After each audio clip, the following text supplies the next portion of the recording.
جب سچ بولنا جرم بن جائے تب صرف وفادار باقی رہتے ہیں۔ آئیے سنیے میثم تمار کی ایک لازوال کہانی۔ میثم ایک سادہ انسان جو کھجوریں بیچتے تھے مگر دل میں عشق علی کا خزانہ چھپا بیٹھے تھے۔ حضرت علی نے نہ صرف انہیں آزاد کیا بلکہ علم اور معرفت بھی عطا کی۔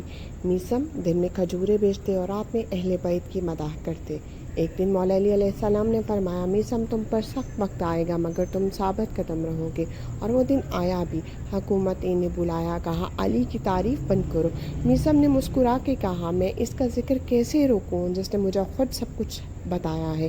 پھر انہیں قید کیا گیا، ان کی زبان کو خاموش کرنے کی کوششیں کی گئیں مگر میثم کا چہرہ سکون، ایمان اور وفاداری کا نشان بنا رہا۔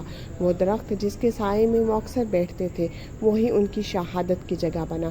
مگر نہ میثم روئے نہ پیچھے ہٹے، وہ گئے مگر ایسا پیغام چھوڑ گئے، وفاداری زبان سے نہیں عمل سے ثابت ہوتی ہے۔